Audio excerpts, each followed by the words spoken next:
শুভেচ্ছা। আমি হলাম ডক্টর জুলি এসপারজা ব্রাউন এবং আমি বিশেষ শিক্ষায় প্রফেসর। আমার সরকারি স্কুল ও ইউনিভার্সিটির শিক্ষক হিসেবে প্রায় ৩৫ বছরের অভিজ্ঞতা আছে। এই ৩ ভাগের ওয়েবিনার সিরিজটি অক্ষমতা থাকা বহুভাষিক শিক্ষার্থীদের মা বাবাদের প্রতি নিয়োজিত। ফোর্ডহ্যাম ইউনিভার্সিটিতে NYC, RBERN এবং নিউইয়র্ক ইউনিভার্সিটিতে ল্যাঙ্গুয়েজ RBERN এই সেশনগুলির স্পন্সর। এই পিতামাতার ওয়েবিনারগুলির শিরোনাম হল বিশেষ প্রয়োজন আছে এমন শিক্ষার্থীদের সঙ্গে দূরবর্তীভাবে কাজ করা। সিরিজে ৩টি ওয়েবিনার আছে। প্রথমটি হল দূরবর্তী নির্দেশের সময় ইউনিভার্সাল ডিজাইন ফর লার্নিং বা UDL ব্যবহার করা। দ্বিতীয়টি হল আপনার শিশুর সামাজিক আবেগগত প্রয়োজন, Your Children's Social Emotional Needs।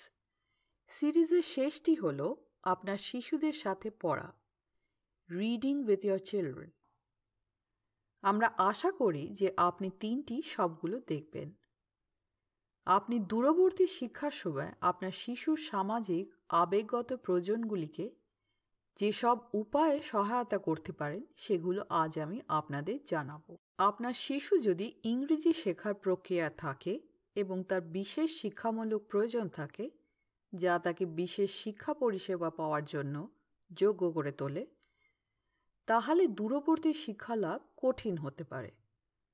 আপনি হতাশা বা বিভ্রান্তির কারণে আপনার শিশুর মধ্যে ভিন্ন ভিন্ন আচরণ দেখতে পারেন, অথবা আপনার শিশু তার বন্ধুদের দেখতে না পাওয়ার কারণে দুঃখী হতে পারে। দুঃখী হওয়ার পরিবর্তে আমরা এই ভিডিওতে এমন কিছু উপায় জানাবো যেগুলির দ্বারা আপনি এই পরিবর্তনশীল সময় আপনার শিশুকে সাহায্য করতে পারেন। সামাজিক আবেগগত শিক্ষালাভ হল শিশুদের শেখানো যে কিভাবে তাদের আবেগগুলিকে বা তারা যেমন অনুভব করে তা নিয়ন্ত্রণ করা যায়, সুসম্পর্ক রাখা যায় এবং ভালো সিদ্ধান্ত নেওয়া যায়। উদ্বিগ্ন ও চাপগ্রস্ত অনুভব করা আমাদের সকলের পক্ষেই স্বাভাবিক। এখানে একটি অনুভূতির থার্মোমিটার দেওয়া হয়েছে যা আপনার শিশুদের সঙ্গে ব্যবহার করে আপনি তাদেরকে শনাক্ত করতে সাহায্য করতে পারেন যে তারা কেমন অনুভব করছে। উদাহরণস্বরূপ, তাদের যদি রাগী দেখায় কিন্তু তারা আপনাকে বলতে না পারে যে কী সমস্যা হয়েছে, তাহলে তাদেরকে বলুন থার্মোমিটারটি দেখতে এবং যে রং বা মুখটির সঙ্গে তাদের অনুভূতির মিল আছে সেটির দিকে নির্দেশ করতে বলুন। তারপরে আপনি তাদের সঙ্গে এই ব্যাপারে কথা বলতে পারেন যে তারা কেন এরকম অনুভব করছে এবং তাদেরকে আরও ভালো অনুভব করার একটি উপায় খুঁজে পেতে সাহায্য করুন। আপনার শিশুরা যখন খুশি অনুভব করে তখনও তাদেরকে এই থার্মোমিটারটি ব্যবহার করার কথা মনে রাখুন। ভালো সামাজিক আবেগগত স্বাস্থ্য মানে হল আপনার শিশুদের তাদের আবেগের ওপরে ভালো নিয়ন্ত্রণ আছে এবং তারা দুঃখী, রাগী ও খুশি অনুভব করলে নিজেদের প্রকাশ করতে পারে। এর পরিণামে যা হয় উন্নততর পঠন পাঠনের কার্য সম্পাদন, উন্নত মনোভাব ও আচরণ, কম নেতিবাচক আচরণ, মানসিক চাপ হ্রাস পাওয়া। আপনার শিশুদের শারীরিকভাবে নিরাপদ রাখার পাশাপাশি তাদের বাড়িতে আবেগগতভাবে নিরাপদ অনুভব করাও গুরুত্বপূর্ণ। শৃঙ্খলার প্রতি ইতিবাচক পদক্ষেপ, যেমন আপনার শিশুদের সঙ্গে কথা বলা এবং সহজ নিয়ম তৈরি করা সহায়ক হয়।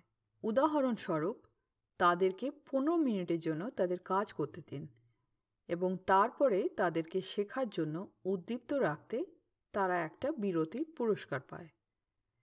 এমনকি ছোট ছোট জিনিসের জন্য উদযাপন করুন এবং আপনার শিশুদের ঘন ঘন প্রশংসা করুন।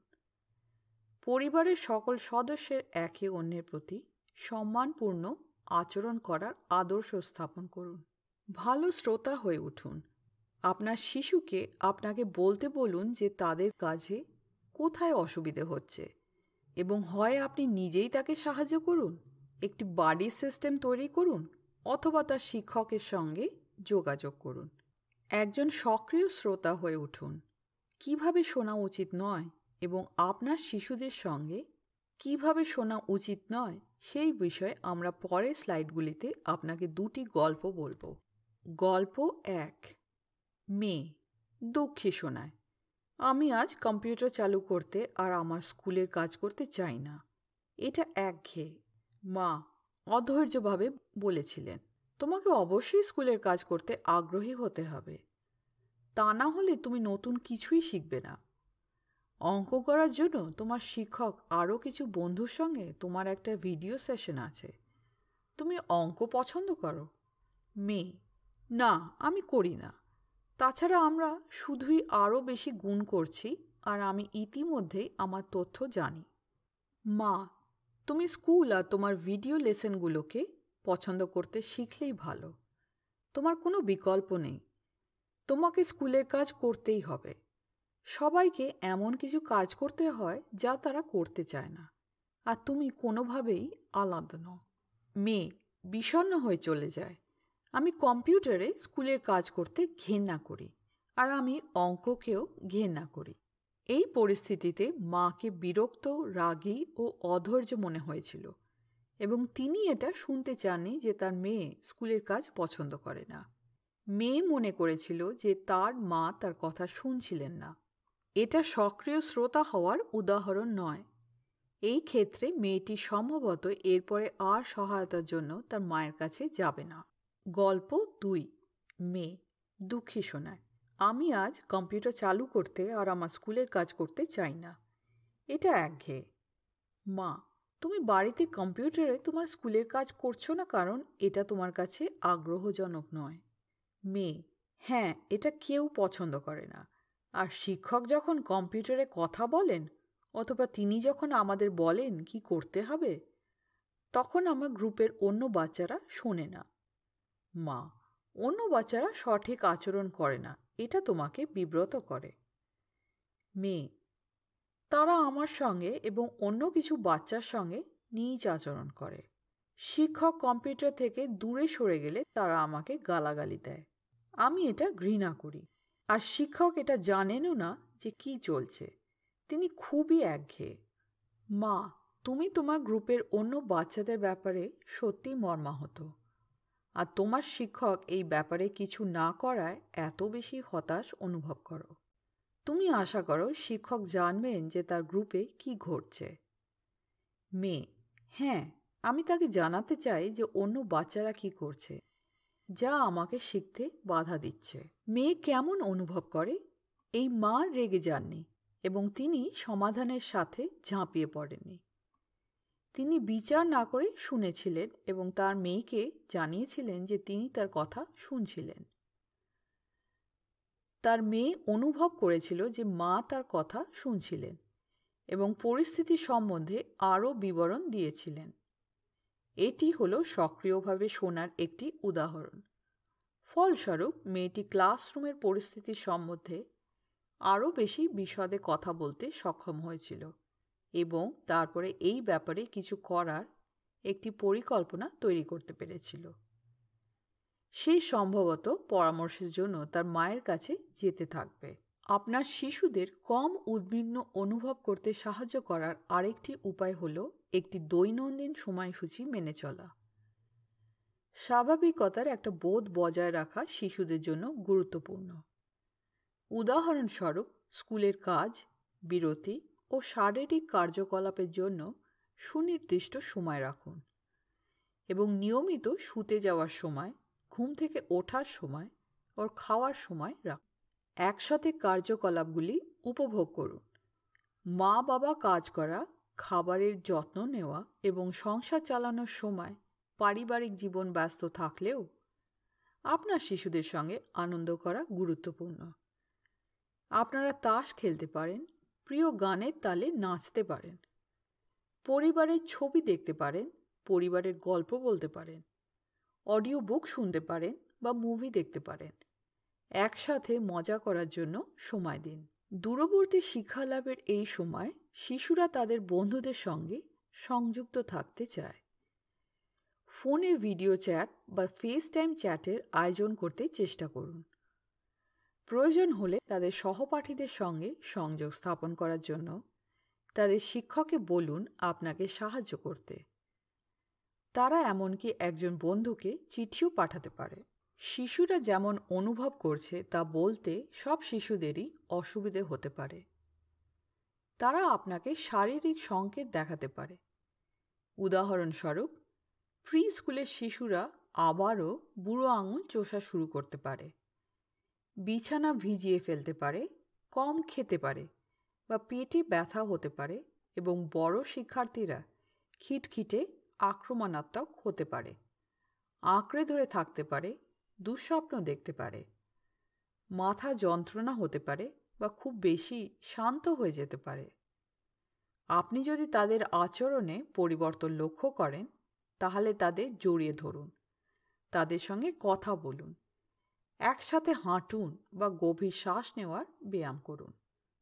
অথবা আচরণগুলি যদি চরম হয়ে ওঠে, তাহলে আপনার শিক্ষকের সঙ্গে কথা বলুন। আপনার শিশুদের সঙ্গে করার জন্য শান্ত করার কৌশলগুলি শিখুন। যেমন 4 ধাপে শ্বাস নেওয়া। 4টি ধাপ হল: 1. 4 গোনা পর্যন্ত আপনার নাকের মাধ্যমে শ্বাস নিন। 2. থামুন। 4 গোনা পর্যন্ত আপনার শ্বাস ধরে রাখুন। 3. 4 গোনা পর্যন্ত আপনার মুখের মধ্যে দিয়ে শ্বাস ছাড়ুন। 4. থামুন। 4 গোনা পর্যন্ত আপনার শ্বাস ধরে রাখুন।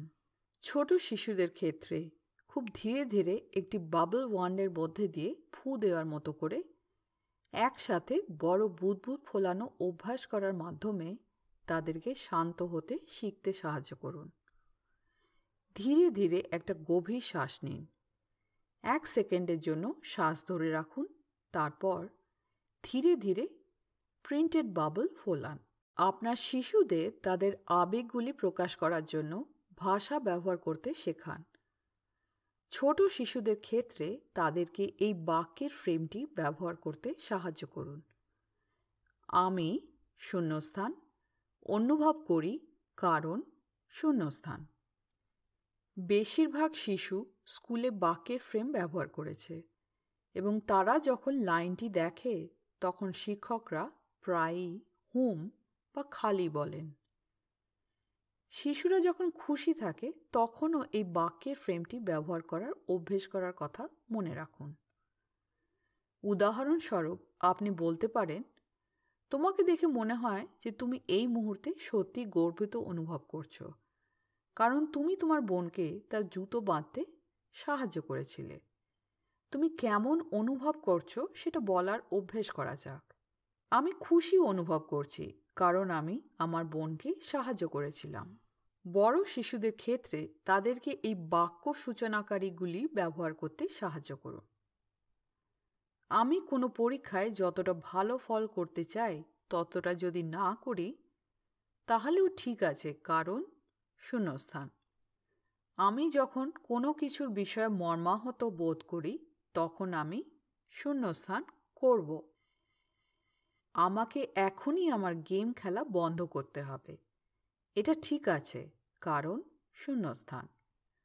আপনাকে তাদের শূন্যস্থান পূরণে সাহায্য করতে হতে পারে।